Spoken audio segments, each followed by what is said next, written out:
안녕하세요. 이번 시간에는 과학자는 어떻게 탐구할까에 대해 알아보도록 하겠습니다. 자, 여기 다양한 활동을 하고 있는 과학자들이 있어요. 첫 번째 그림의 과학자들은 무언가를 살펴보고 있죠. 이렇게 탐구하려는 대상을 살펴보는 것을 관찰한다고 해요. 그래서 관찰이 뭔지, 그 다음에 관찰에서 나오는 결과에 대한 얘기를 같이 알아볼 거고요. 두 번째는 다양한 도구들을 들고 있죠.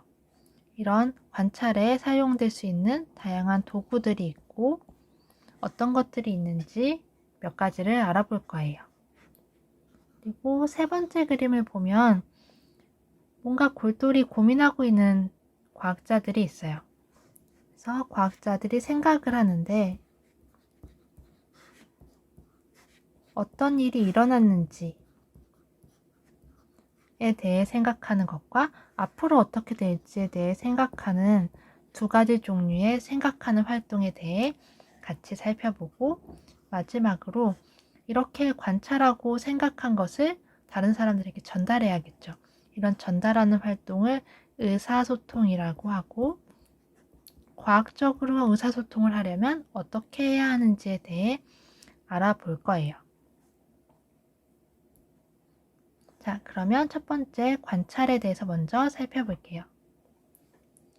관찰이란 탐구 대상의 특징을 자세히 살펴보는 것을 얘기해요. 그래서 이런 특징을 자세히 살펴볼 때는 우리는 감각기관과 관찰에 필요한 관찰 도구를 사용해서 살펴볼 수가 있어요. 그렇게 살펴본 관찰 결과를 이야기할 때는 나만 알 수 있는 게 아니라 누구라도 똑같이 확인할 수 있는 내용을 얘기해야 해요.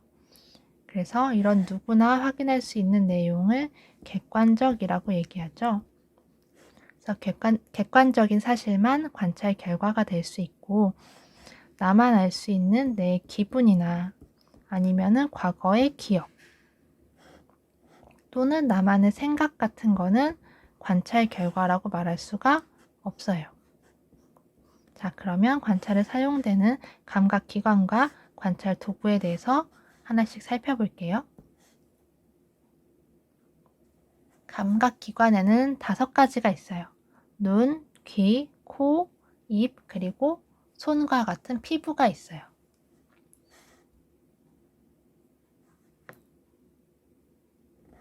그래서 그림과 같이 보면 여기 첫 번째 사람은 보면서 관찰하고 있죠. 이렇게 살펴볼 때 눈이라는 감각기관을 사용하고 여기는 소리를 듣고 있어요. 그래서 귀를 사용해서 관찰할 수 있고 그다음에 꽃의 향기를 관찰할 때는 코를 사용할 수 있고 그다음에 맛을 확인할 때는 입을 그다음에 감촉을 확인할 때는 피부를 사용해서 관찰을 합니다. 그리고 감각기관 말고 도구를 사용해서 관찰할 수도 있어요. 그래서 우리가 잘 알고 있는 돋보기가 있고 그다음에 현미경이 있고 그다음에 만원경처럼 멀리 있는 물체를 관찰하는 도구들도 있죠.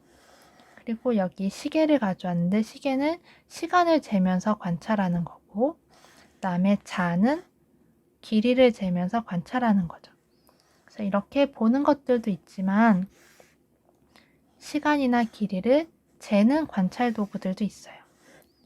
이런 도구들만 따로 모아서 측정 도구라고 해요. 탐구 대상의 길이와 무게, 온도, 시간과 같은 것들을 재는 활동을 측정이라고 합니다. 그래서 측정 도구에는 길이를 재는 자가 있고 무게를 재는 저울이 있죠. 그다음에 온도를 재는 온도계도 있고 시간을 잴 수 있는 시계도 측정 도구에 들어가요. 그래서 측정 도구를 사용할 때는 재려고 하는 것에 알맞은 도구를 사용해야겠죠? 그래서 알맞은 도구를 사용해야 되고, 또 재는 각도나 사람에 따라서 측정값이 달라질 수 있기 때문에 여러 번 측정해서 정확한 값을 얻어야 해요.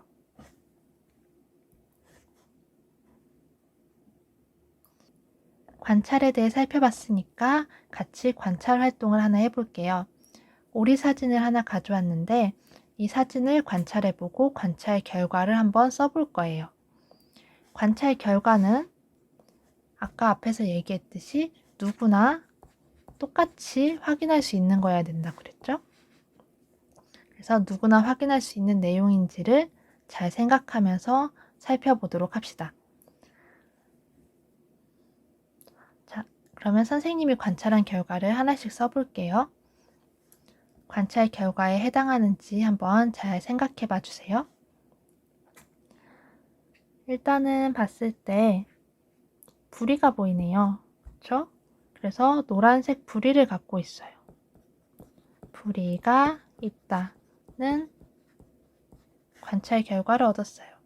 이거는 다 같이 눈으로 보고 확인할 수 있으니까 관찰 결과라고 할 수 있겠죠. 그 다음에 또 뭐가 있을까 보니까 깃털을 갖고 있네요.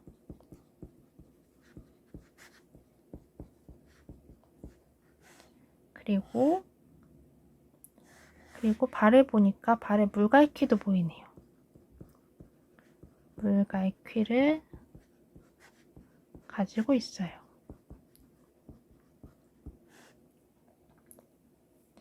그리고 계속 보다 보니까 눈이 굉장히 반짝여 보이지 않아요?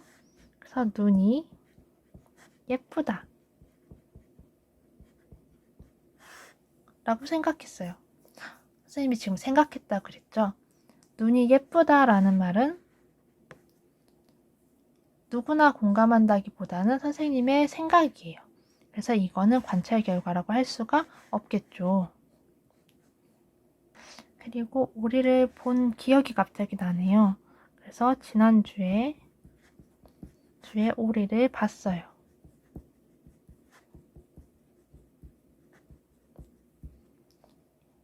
이거는 우리가 같이 이 사진을 보고서 알 수 있는 내용이 아니죠. 그러니까 이것도 관찰 결과라고 할 수가 없어요. 자, 이번에는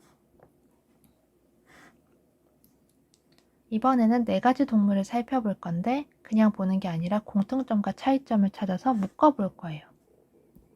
이렇게 묶는 활동을 분류한다 라고 표현해요.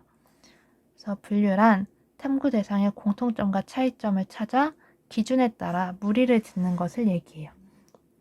이 기준은 우리는 과학적인 활동을 하고 있으니까 누가 해도 똑같이 결과가 나올 수 있는 걸 기준으로 세워야겠죠? 그래서 누구나 똑같은 결과를 얻을 수 있도록 기준을 세워야 할 거예요. 그러면 같이 분류를 해봅시다. 선생님이 먼저 분류 기준을 한번 생각해 볼게요. 이 네 동물을 보니까 아마 이런 공통점과 차이점을 가질 수 있을 것 같아요. 날개가 있는가? 날개가 있는지는 누구나 확인할 수 있는 내용이니까 분류 기준이라고 할 수 있겠죠. 그러면 날개가 있는 친구들은 이 네 종류 중에서 오리랑 나비가 있을 테고, 날개가 없는 친구들은 토끼와 거북이가 있겠죠.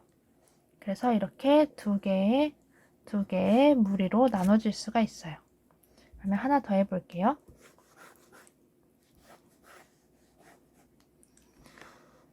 이번에는 다리가 4개인가를 분류 기준으로 세어봤어요. 그러면 다리가 4개인 동물은 이 네 종류 중에서 토끼와 거북이 있을 테고, 오리는 날개가 아니라 오리는 다리가 2개니까 아니고, 나비는 다리가 6개니까 아니겠죠? 그래서 이렇게 분류를 할 수가 있습니다. 자, 그래서 우리가 지금 살펴본 거는 관찰을 하고 도구를 사용하는 것, 그리고 분류하는 거에 대해서도 알아봤어요. 그럼 밑에 2개가 남았죠? 이제 생각해 보는 것에 대해서 살펴보고 의사소통에 대해서도 살펴볼게요.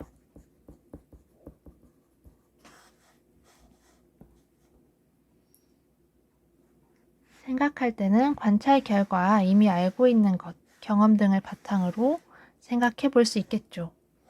그래서 앞으로 어떻게 될까 하는 생각도 할 수 있고 어떤 일이 일어났었지 하고 생각할 수도 있어요. 그래서 앞으로 어떻게 될까라고 생각하는 것을 예상한다고 하고 어떤 일이 일어났는지 생각해 보는 것을 추리한다고 해요. 예상은 관찰을 하고 그 이후에 일어날 거에 대해서 생각해 보는 거예요. 그래서 관찰 결과와 이미 알고 있는 것, 경험에서 규칙을 찾아내서 그 규칙을 토대로 앞으로 일어날 일에 대해서 생각해 보는 활동을 말해요. 그리고 추리는 관찰을 했는데 그 관찰한 결과가 왜 나왔는지, 그 이전에 무슨 일이 있었기에 이렇게 나왔는지에 대해 생각해 보는 거예요. 관찰 결과, 이미 알고 있는 것, 경험 등을 바탕으로 해서 어떤 일이 일어났는지에 대해 생각하는 것을 추리라고 합니다. 마지막으로 의사소통에 대해 같이 살펴볼게요. 다른 사람과 생각이나 정보를 주고받는 것을 의사소통이라고 말하는데 특히 과학적으로 의사소통을 하려면 어떻게 해야 하는지 같이 봅시다.